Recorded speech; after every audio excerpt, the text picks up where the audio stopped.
WillNisley.com. Will Nisley.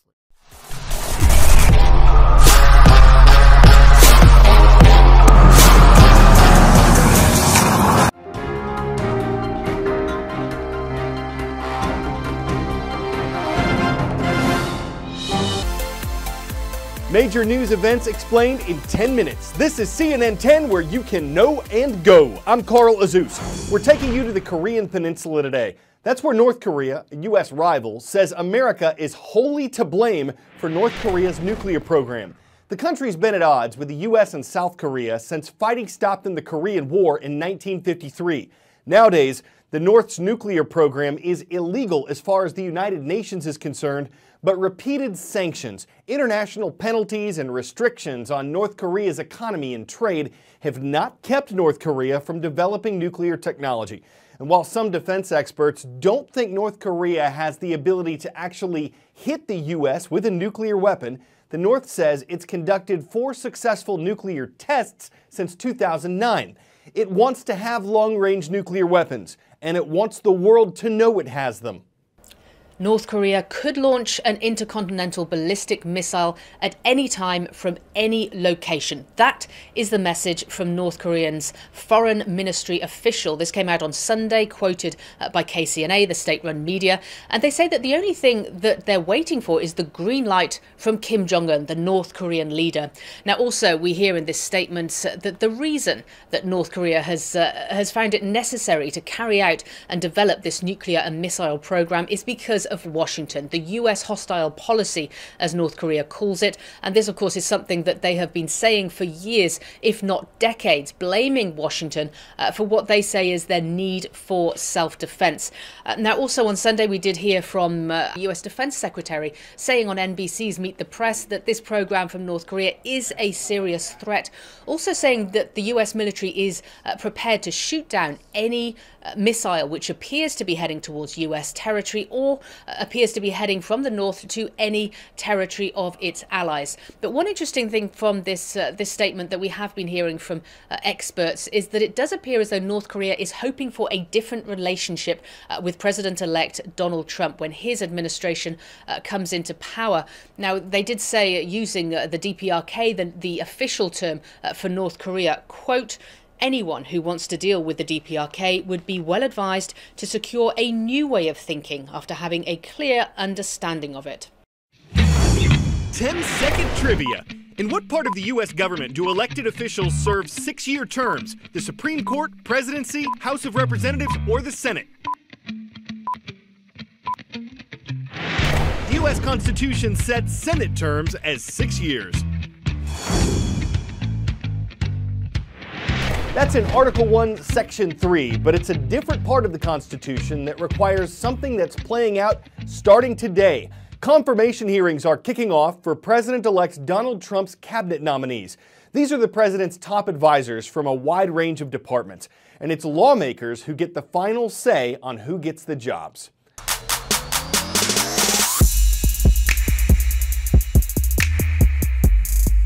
We have to go back to the beginning.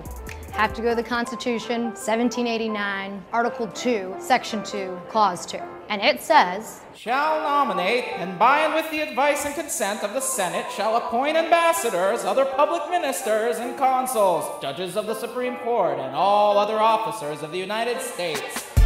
Donald Trump has announced a slew of top cabinet nominations, from his Treasury Secretary to his Attorney General. Over 1,000 people, including the heads of all federal agencies, are going to face Senate confirmation. Not everyone has to get confirmed. All cabinet-level officials and a lot of their deputies are going to need to be confirmed. But White House staff, think Kellyanne Conway or Steve Bannon, do not. The best way to think about Senate confirmation is through a series of steps.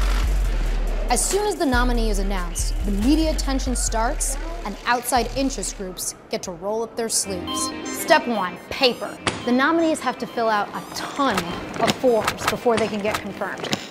Think of it like a job interview on paper. They have to fill out a White House questionnaire, pass an FBI background check, and fill out a financial disclosure form.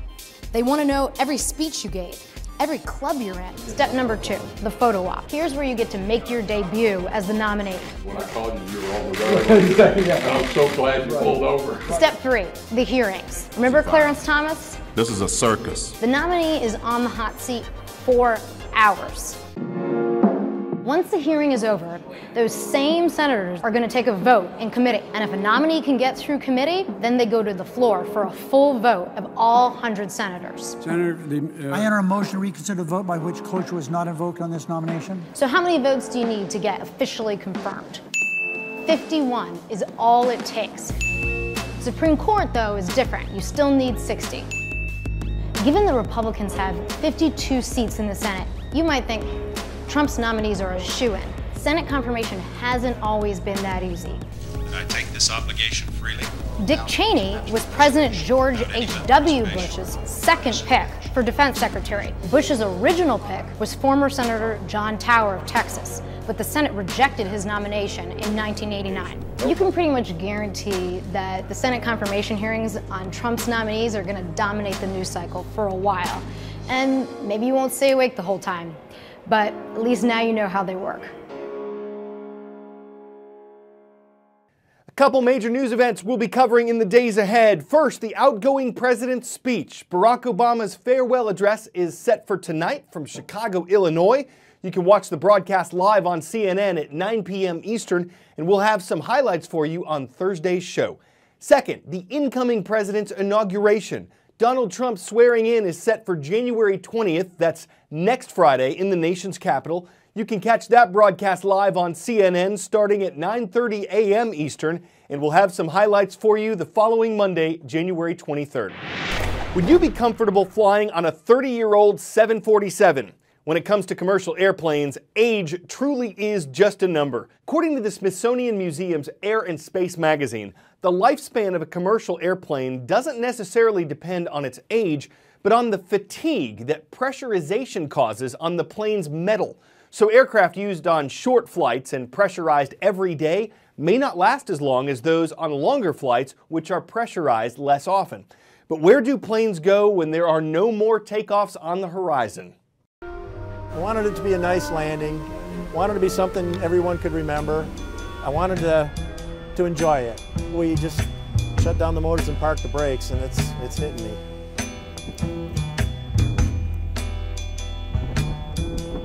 Affectionately, we do call it the Boneyard. For me, it's like a big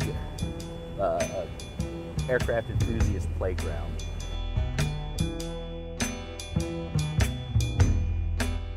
Strolling in the Boneyard is a once-in-a-lifetime experience. Massive jetliners that roam the skies, now awaiting a depressing fate. You can tell just from different states of the aircraft, which ones have been heavily harvested. How many planes that have been retired are on this field? On the books right now, we have 103 for American, and probably there's another 100 out here from the past that are no longer on our books. Probably within the next month, this plane will be crunched up, put in a truck, and hauled off to a smelter. That's its fate. The American Airlines jet I flew in on sits with other new arrivals.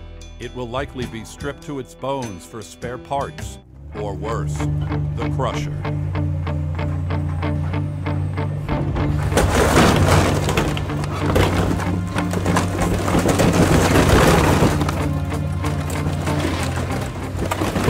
This thing could go through anything. Today is actually my first one that I've actually got to crush.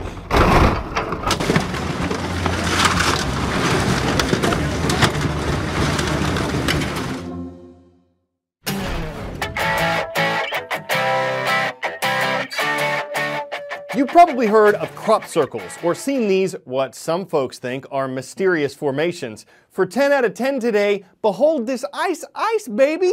The rare and beautiful ice circle. Check out this ice as the river revolves it. It's a natural phenomenon. While some meteorologists say these form in eddies where water moves in a circular shape, scientists believe ice circles are caused by slowly melting chunks of water that spin as they sink, grinding away a circular shape at the ice border.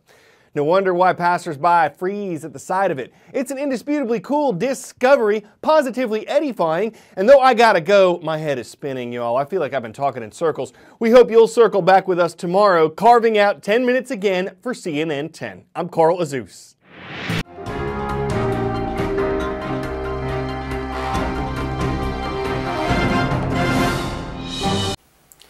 You can subscribe to my channel right here.